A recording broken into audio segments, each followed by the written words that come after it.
যেই দেশের মানুষ 4 দফা বুঝে নাই গণভোটে, সেই দেশের মানুষ বিএনপির 31 দফা বুঝেছে? আর সব বাদ দেন, প্রথম দফা বুঝেছে? তাহলে তো সেই মানুষের ম্যান্ডেটও বিএনপি এখন রাখছে না। কেন? প্রথম দফায় লেখা ছিল যে আমরা যেহেতু একটা এরকম অবস্থা দিয়ে পার হয়ে এসেছি, আমাদের সংবিধানের সংস্কার দরকার। সেখানে কিন্তু সংশোধনের কথা বলা হয় নাই।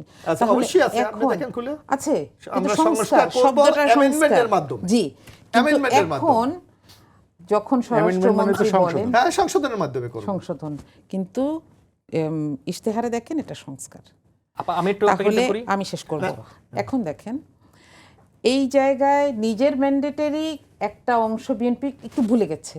হ্যাঁ, এখানে আমি একটা কথা বলি, এই প্রসঙ্গে আসলে অনেক কথা বলা হয়ে গেছে, আমি একটা কথা শুধু দিয়ে শেষ করি। সেটা হচ্ছে, দেখেন 94-এ, আমাকে 1 মিনিট সময় দিবেন, 94-এ যখন তত্ত্বাবধায়ক সরকারের জন্য আন্দোলন শুরু হলো, বিএনপি চায় নাই। এরপরে 96-এ একটা সাজানো নির্বাচন করে কোনো মতে তত্ত্বাবধায়ক সরকারটা পাশ করেছে, করবে তো, অক্ষরে অক্ষরে করেছে। আবার দেখেন 2006-এ ওই একই বিচারপতির বয়স বাড়িয়ে টাড়িয়ে কে এম হাসানের জন্য অনেক জেদ জেদ করে হয় নাই, দেশ একটা সাংবিধানিক সংকটের মধ্যে পড়ে গেল।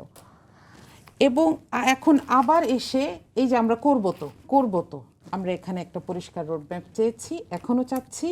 এই যে কমিটিটা করা হয়েছে, এখানে আপনি যেহেতু সময় দিবেন না, আমি একটু সংক্ষেপে বলে যাই। এটার কার্যক্রম কি হবে সেটার ব্যাপারে আমরা প্রশ্ন করেছি, আমরা সন্তোষজনক জবাব পাইনি দেখে আমরা কমিটিতে অংশগ্রহণ করা থেকে বিরত আছি।